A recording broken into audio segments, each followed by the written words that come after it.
Don't be afraid. Cheap price, good quality.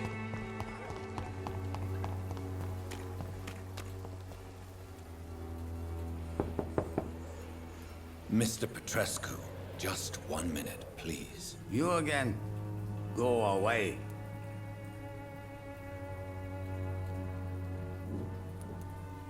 Sir, wait. Stop this nonsense. I know Nurse Crane is here. Shall we speak man to man, you and I? All right. Speak up. Don't you see we're on the same side? We fight to help the poor, sick, and abandoned. I'm nothing like you, Mr. Doctor. Yes, you are. You too believe in providing medical care without charge. You know what we have to sacrifice to make the world a better place. I have to admit your words have conviction. All right, I'll let you see Dorothea. Don't make me regret this, though.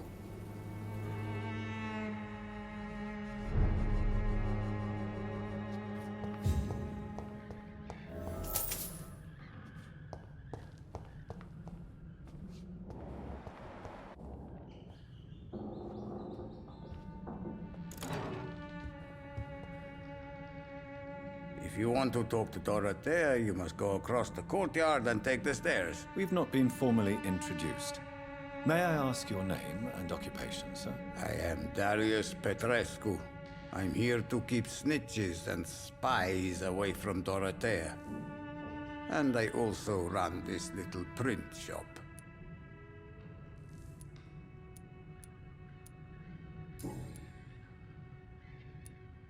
How did you meet Nurse Crane, Darius? Why does she trust you? I'm her oldest friend in England. Dorothea and I share many ideas about this country and about the country we left. You mean occupied Romania, don't you? Even if not directly, I fought against your enemies. Really? Then perhaps you have more in common with Dorothea than meets the eye, Dr. Reed. I know you fought for your country when it was occupied, Darius. Tell me more about it. I know my days are numbered, and I know I won't see my homeland again. But I fought for Romania all my life, and I will until my last breath. But Romania escaped the grasp of the Austro-Hungarian Empire. It's a free country again. But it's not the country I fought for. My homeland is not appeased, Doctor. And I still see a dark future ahead for my people. Do you need some help, Mr. Petrescu? I am very tired, but that is all.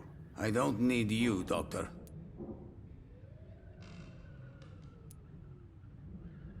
Well, if you feel all right, that's fine. Goodbye, Mr. Petrescu.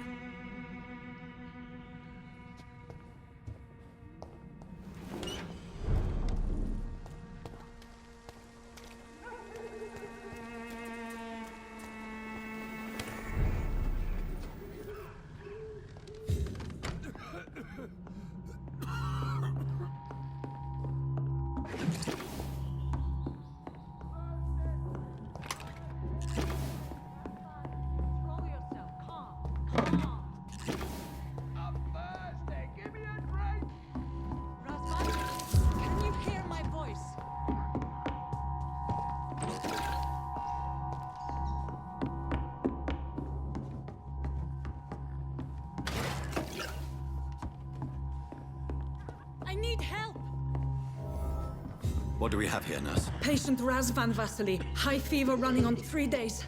Complaints of dizziness, muscle aches, and head pain. Diagnosed with influenza. Treatment? Aspirin and salicin for the fever and discomfort. Liquids for dehydration, but he's having trouble keeping even water down. Thank you, nurse. Anything else I should know? He did lose consciousness this morning, but he's never had convulsions like these. He's not convulsing, he's choking. He's not getting any air. Scalpel! Hand me that scalpel! What can I do, Doctor?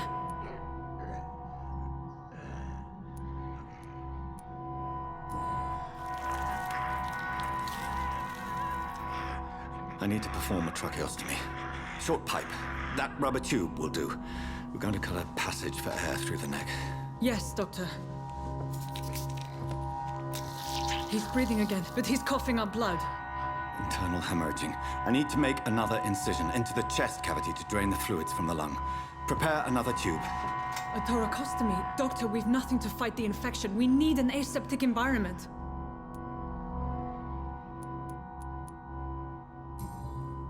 Right then, Nurse Crane.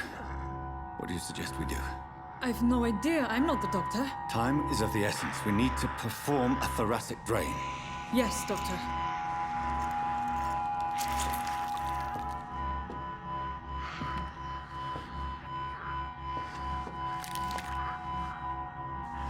He's still bleeding, Doctor.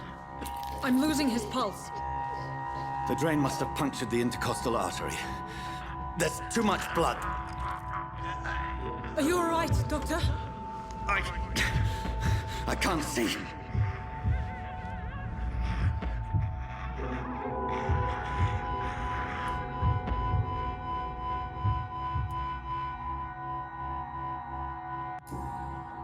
Yes. Yes. I have this, nurse. Allow me to finish the procedure alone. I need the room. I'd prefer to stay and see this through. This is my patient, Doctor. I have needle and thread for stitching the wound.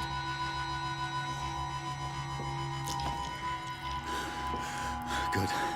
The stitches are holding. How's he doing? We're losing him. We've lost his pulse. He's dying, Doctor!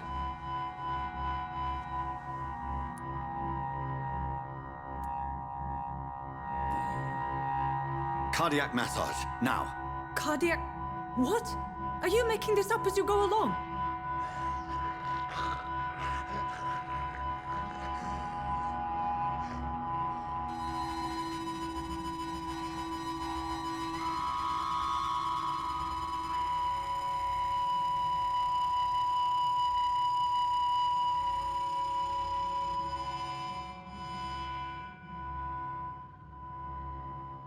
We've lost the pulse.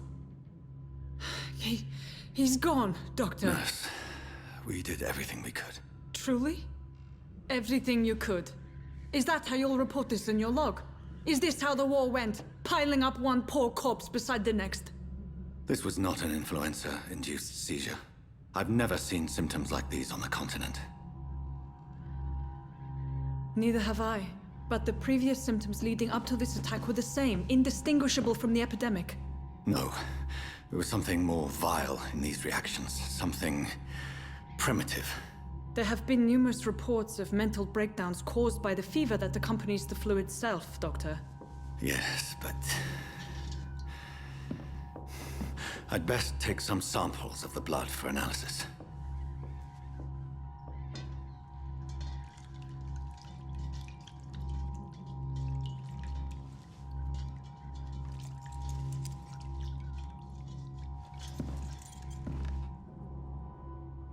I doubt you're here to test my bedside manners.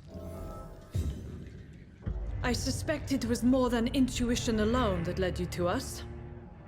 So, how might I be of service, Dr. Reed?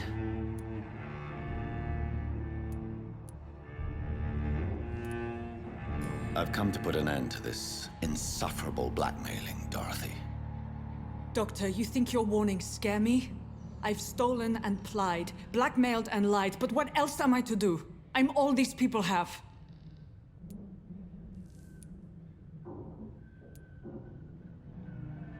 But why Lady Ashbury? Why her, of all people? She's pristine and proper, all right. But that she-wolf in sheep's clothing murders the poor for sport. I have her where she belongs, and I'll milk her for all she's got. You've convinced me of the sincerity of your actions and their noble justifications. But all the same, blackmail is a crime, and it will stop, Nurse Crane. So, are you going to turn me over to the authorities?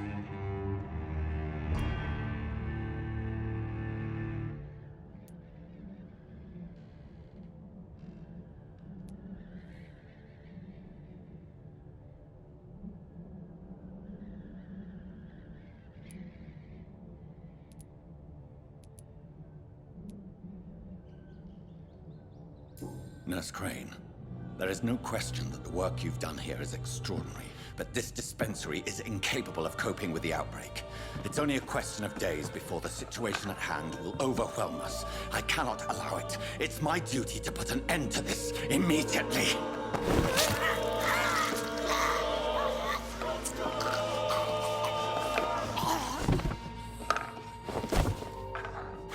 I'm not ashamed. I did what was right. For in the end, I saved lives and you took them. But we had so much in common, Doctor. Don't you see that?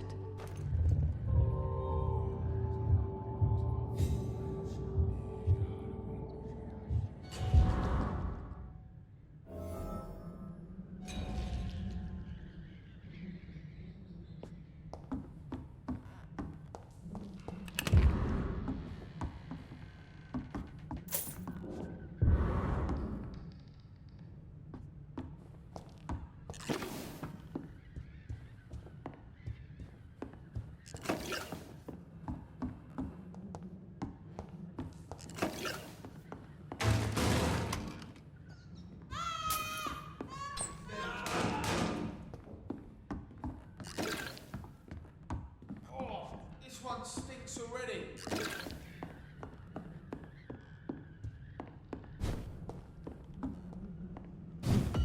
Mine! Fuck, it's fast!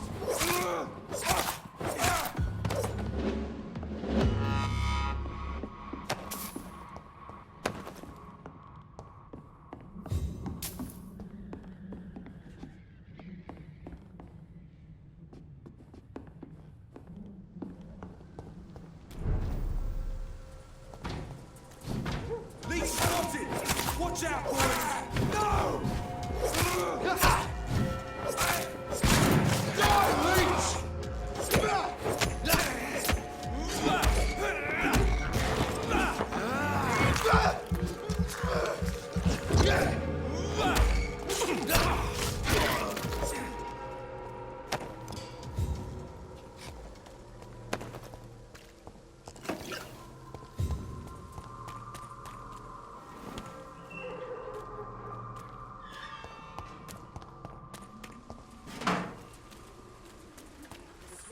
Cordial can be the answer to all your problems.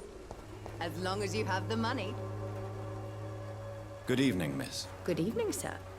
Are you interested in a miraculous cure for this unknown and deadly epidemic? Actually, I am. Then you have come to the right place. The famous Swanborough cordial is all you need to help keep you in perfect health. Oh, really? Why didn't I hear about it during my studies? I'm Jonathan Reed, by the way. Dr. Jonathan Reed. Ah, my brother has spoken of your research, sir. I'm Loretta Swanborough, and it's always a pleasure to meet a fellow healer. You look ill, Miss Swanborough. I wonder if your concoction will do the trick. I'm perfectly fine, thanks to my miraculous elixir. You, on the other hand, look pale and tired, Doctor.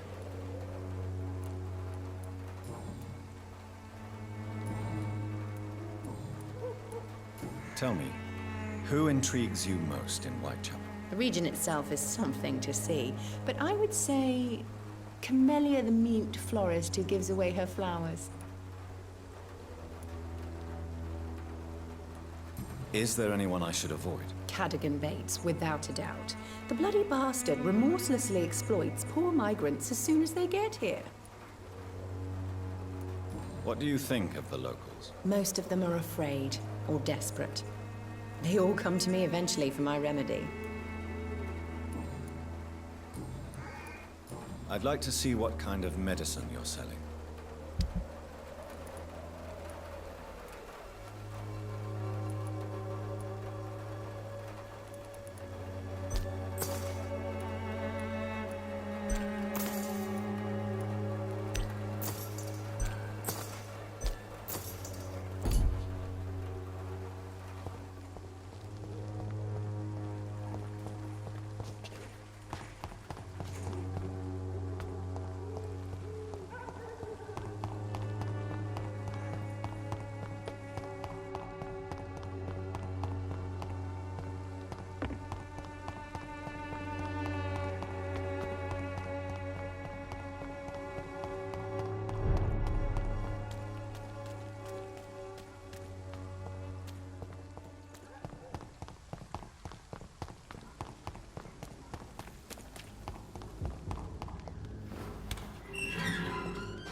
Human blood. Whoever left these marks did so deliberately. Kill it, boy! To you! Burn it, boys! Don't like that! Die, Bernie! Die, Bernie!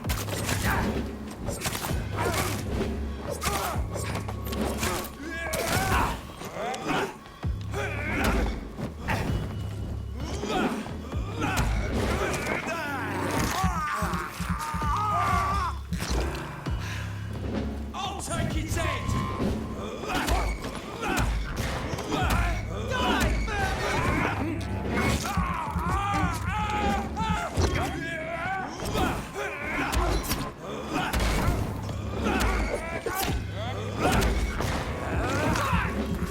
Die, Bernie!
Pembroke is so lucky.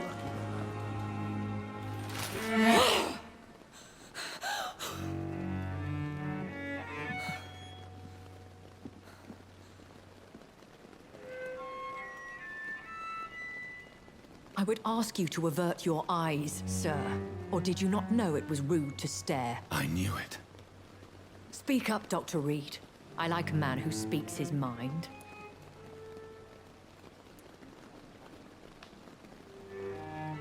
You killed him. He trusted you. And you killed him. Spare me your sarcasm, Jonathan. You are but newly born in this world.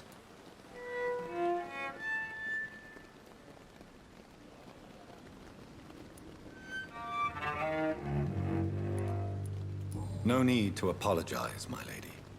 I know exactly what you endure. The situation is somewhat awkward nonetheless. I have not been observed sustaining myself for many decades.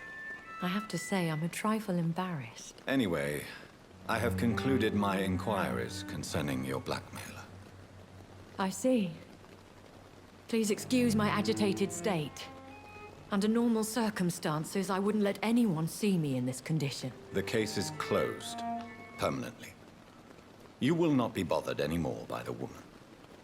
And who was this woman? If you must know, she worked under my employ as Nurse Crane. But I'll wager that's not what will be written on her gravestone. You killed her. Is that what you consider discretion and diplomacy, Dr. Reed? I did what I thought was best, and acted accordingly. You will learn that trust is a rare and precious commodity in the Immortals world, my young doctor. And your actions have not induced me to offer you my support.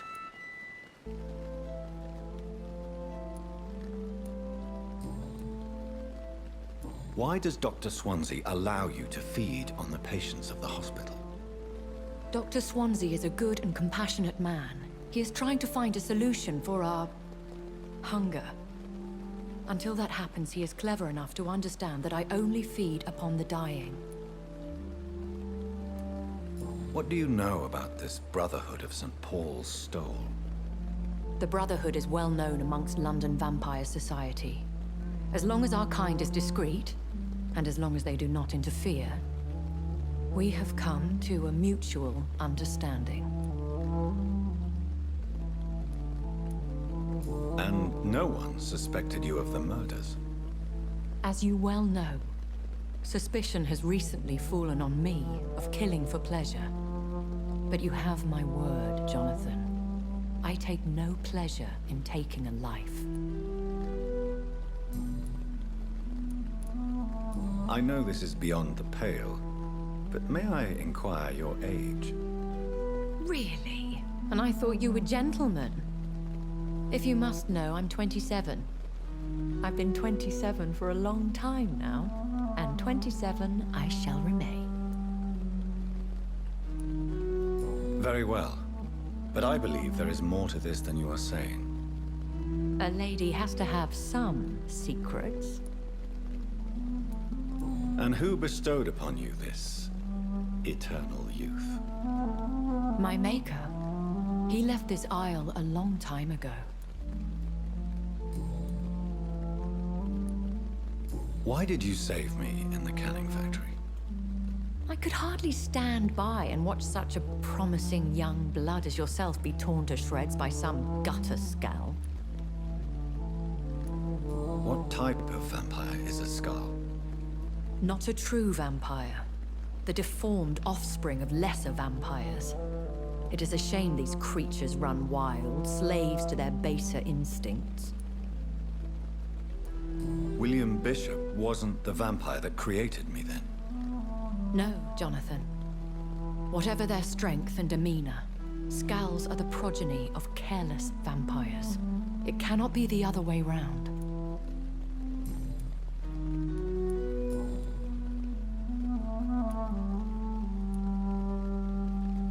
I bid you farewell, for now, my lady. I must quickly analyze the blood I took from Nurse Crane's patient.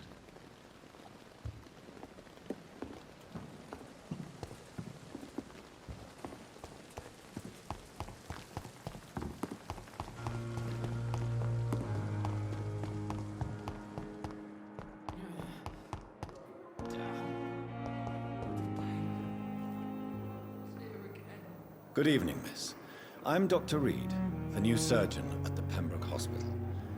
And who are you? Your name has no meaning to me, mortal. You're nothing but dust blown by the winds of eternity. I beg your pardon. What are you begging for, mortal? My clemency? Well, tonight maybe I'm inclined to mercy. You'll never forget the night you met Thelma Howcroft. You keep calling me mortal. Why is that? And if I'm mortal, what are you? Well, Dr. Reed, if you must know, I'm a vampire.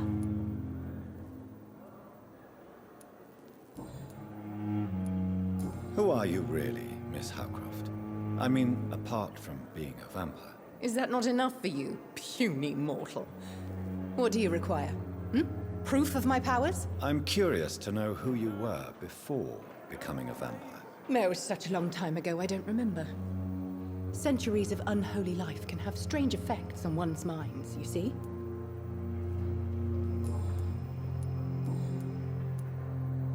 And why do you believe you're a vampire? I don't need to believe anything. It is what I am. It is what I feel within this hollow shell of flesh. Please, describe to me how you feel. What is it like to be a vampire? I can hear my body crumble from the inside as my flesh cracks and fades. I sense the last pulse of postulant blood within my drying veins. I need new blood. I see. Have you ever heard of Cotard's syndrome, Miss Howcroft? Never. It's a mental illness discovered by a French neurologist named Jules Cotard. The affected patients are delusional. They believe that they are putrefying, that they are dead, a ghost or a ghoul, or in your case, a vampire. Delusional, you say? Oh, sad and petty mortal. You can't even begin to understand the concept of immortality. And you think it is I who am delusional.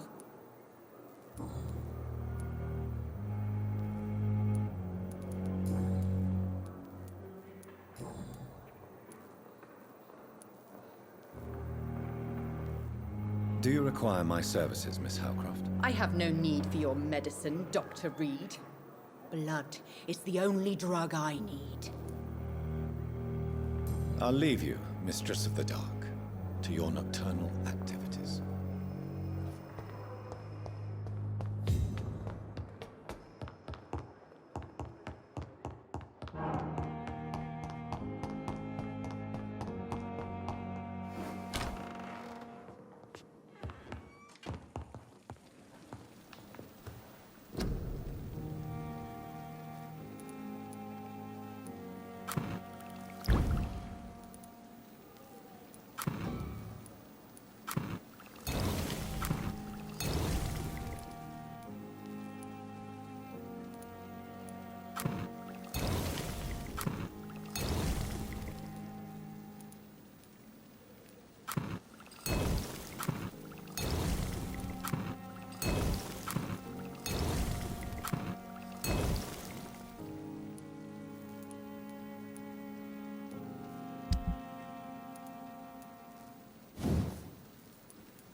Razvan Vasily was infected by Spanish flu, but also has the highly unstable blood of the Skulls.